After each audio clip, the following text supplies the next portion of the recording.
ଚଣ୍ଡାଳୁଣୀ ଗଲା ଅନ୍ନ ପାଣି କିଛି କେଉଁଠାରେ ନ ପାଇଲା। ରନ୍ଧନ ସାରଣେ ହାଣ୍ଡି ଭାଙ୍ଗିଲା ଯୋଉଁ ଉପବାସେ ସମସ୍ତେ ଯେ ରହିଲେ କେତୋଁ। ଏହା ଦେଖି ରାଜଦୂତେ ବେଗେ ଚଳିଗଲେ ପାଦେ ପଡ଼ି କର ଯୋଡ଼ି ଛାମୁରେ କହିଲେ। ରାନ୍ଧଣା ଚୁଲିରେ ହାଣ୍ଡି ଭାଙ୍ଗିଲେ ଯୋଉଁ ଉପବାସେ ସମସ୍ତେ ଯେ ରହିଲେ କେତୋଁ।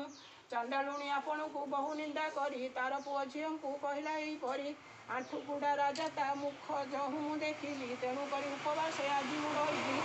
ଏହା ବୋଲି ଆପଣଙ୍କୁ ନିନ୍ଦା କଲା ସେଇ ଶୁଣିଥିବା କଥା ପ୍ରଭୁ କହିଲୁ ବୁଝାଇ। ତାହା ଶୁଣି ମହାରାଜା କମ୍ପିଣ ଉଠିଲେ ତାହାର ଯେ ଗର୍ବ ମୁଣି କାନ୍ଦି କହିଲେ। ମୋର ଆଜ୍ଞାମାନ ଏଇ ଶୁଣି ଚଳି ଯାଅ ତାହାର ପୁତ୍ରମାନଙ୍କୁ ହାଣି ଯେ ପକାଅ।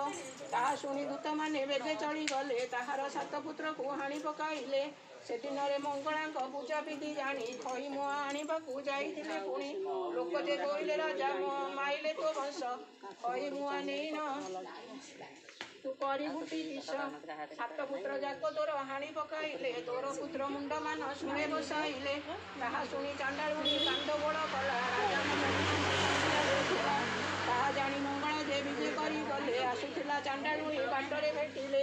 ମଙ୍ଗଳା ବୋଲନ୍ତି ତୁଲ କାନ୍ଦୁ କାହିଁ ପାଇଁ ତୋହର ମନ ବାଞ୍ଛା ଯେ ପୁରାଇବି ମୁଇଁ। ତାହା ଶୁଣି ଚଣ୍ଡାଳୁଣୀ କାନ୍ଦୁଅଛି